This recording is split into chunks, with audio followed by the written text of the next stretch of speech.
नमस्कार. मी पद्मावती धनंजय कोरेकर. गणेशाला वंदन करून आणि मातृदेवो भव, पितृदेवो भव, आचार्य देवो भव असे म्हणून आज मी एका वेगळ्या विषयाबद्दल बोलणार आहे. माझा जो छंद आहे, दुपारच्या वामकुक्षीच्या वेळेला एखादं पुस्तक वाचायचं किंवा एखादं पान तरी वाचायचं.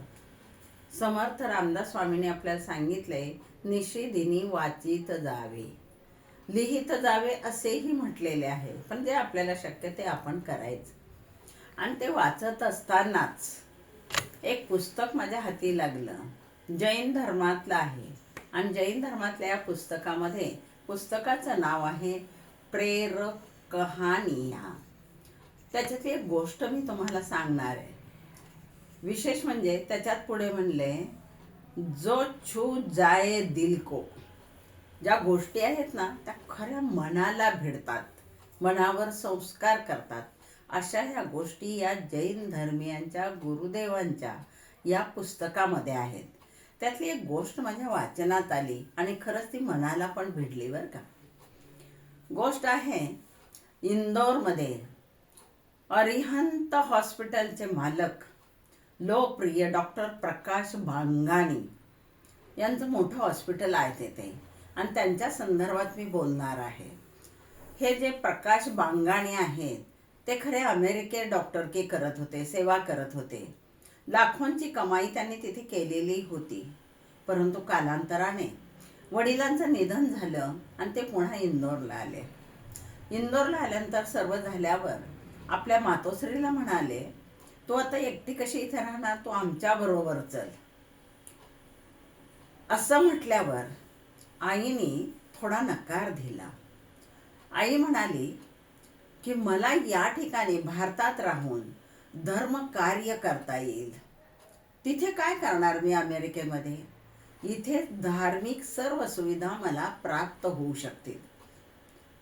हे पाहिल्यावर मुलाच्या हृदयाला, म्हणजे प्रकाश बांगाणीच्या हृदयाला त्या थोड्याशा भिडल्या आणि त्याने कुठलंही त्यांना प्रत्युत्तर न करता, नकार न देता निर्णय घेतला की आपल्या त्या ठिकाणी अमेरिकेत आपण जमवलेली जी काही संपत्ती आहे, पुंजी आहे, तिचं काय करायचं. त्याने तात्काळ आपल्या मित्राला, डॉक्टर मित्राला फोन केला आणि सांगितलं की आपण माझी जेवढी काही संपत्ती तिथे आहे त्या सगळ्याची विल्हेवाट लावा. विल्हेवाट लावल्यानंतर किंवा जो काही घडाचा प्रकार घडल्यानंतर ते तिथेच राहिले. आणि तिथेच राहिल्यानंतर त्यांनी आपल्या आईची सेवा केली. आणि त्यांचं एक वाक्य मनाला इतकं भिडण्यासारखं आहे की आईची सेवा या धनाच्या ढिगाऱ्यापुढे मी कमजोर करू शकत नाही. आईची सेवा ही माझ्या दृष्टीनं महान आहे, धन शून्य आहे.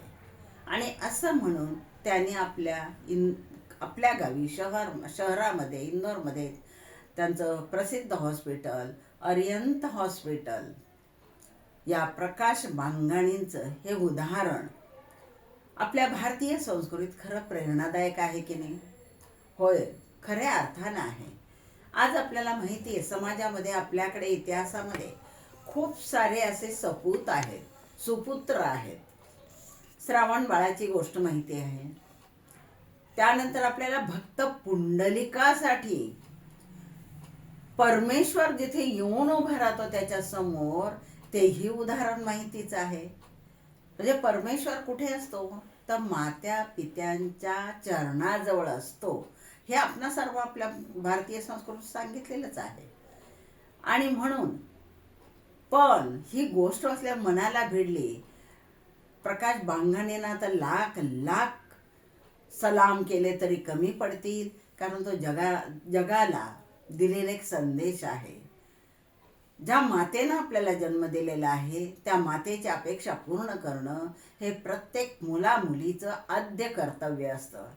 आज वातावरण बदललंय, तांत्रिक युग गेलेलं, मुलं नोकरीच्या निमित्तानं बाहेर पडतात, लांब जातात. पण सेवेत खंड पडू दिला नाही पाहिजे. ज्या ज्या प्रकारे तुम्हाला करता येईल तशी केली पाहिजे. त्यांची मनं दुखवता कामा नये. आईचं वडिलांचं मन दुखवणं म्हणजे काय हो? म्हणजे परमेश्वराची सेवा धुडकारणं, हेच आपल्याला सांगावं लागेल. या ठिकाणी आपल्याला असं म्हणावं लागेल, प्रकाश बांगणीच्या संदर्भात संत तुकाराम महाराजांनीच म्हटलेलं आहे, ऐसा पुत्र देगा गुंडा त्याचा चहूलोकी झेंडा. की खरंच सगळ्यांनी नाव घेतलं पाहिजे. आजही आपण त्यांचं नाव घेतो, श्रावण बाळाचं नाव घेतो, भक्त पुंडलिकाचं नाव घेतो. आणि विशेष म्हणजे देवाआधी भक्ताला मान मिळतो, तर पुंडलिकाचं उदाहरण तर आपल्या हिंदू धर्मामध्ये फार प्रशंसनीय आहे. परंतु दुसरी बाजू आपण जर पाहिली तर आज मात्र धनाढ्य असणारे आई वडील लाखो करोडोंची संपत्ती कमवतात, आपल्या मुलाबाळांसाठी जमवतात, आणि शेवट मात्र त्यांचा बऱ्याच वेळा आपल्याला वेगळाच होताना दिसतो. कित्येक ठिकाणी तर आई वडिलांना मारहाण करणारी मुलं आहेत, दुर्लक्ष करणारी तर बहुसंख्य आहेत, परंतु मारहाण करणारे आहेत. का हो, तुम्ही एखाद्या देवाच्या देवळात गेल्यावर देवाला मारता का? मग देव कुठे मूर्तीत असतो? देव आई वडिलांच्या चरणावर असतो. याची जर आपल्याला जाणीव झाली तर माता पित्यांची खऱ्या अर्थानं आपल्याकडून सेवा घडेल.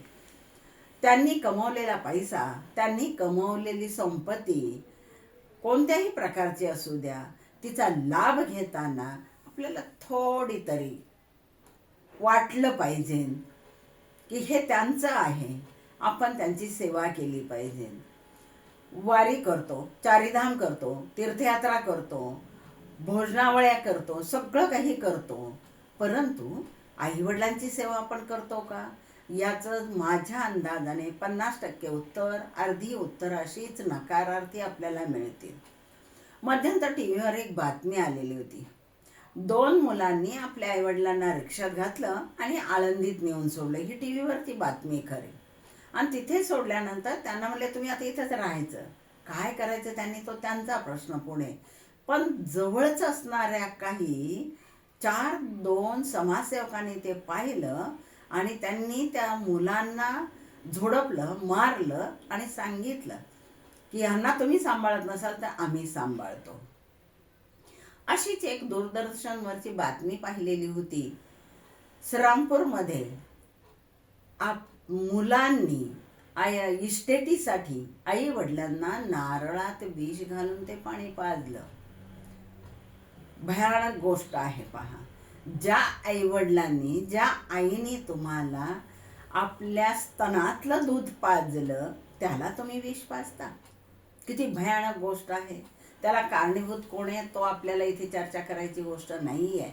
परंतु आज बऱ्याच वेळेला आपल्याला दिसतं की आपण जेव्हा वय वर्ष 25 होईपर्यंत, लग्न होईपर्यंत आई वडील जीवापाड तळ हाताचा फोडाने रक्ताचं पाणी करून मोठे करणारे आई वडील आपल्या मुलांकडून ज्या अपेक्षा करतात त्या अपेक्षा पूर्ण करणं म्हणजेच खऱ्या अर्थाने चारीधामे.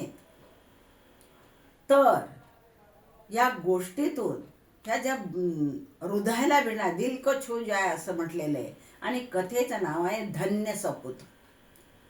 अशी जी मुलं आहेत खऱ्या अर्थानं ती सुपुत्र म्हणण्यालायक आहेत. पुत्र तर असतातच, पण सुपुत्र म्हणण्यालायक ठरतात. जगामध्ये खूप सारी अशी आहे चांगली मुलं आहेत जे आईवडिलांची सेवा करतात.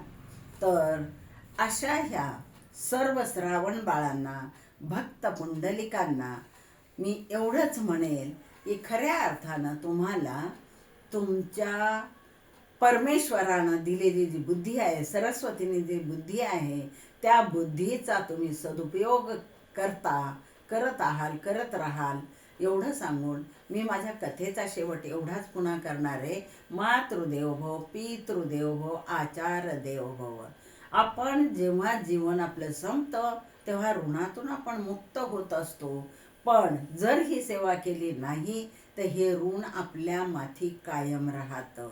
धन्यवाद.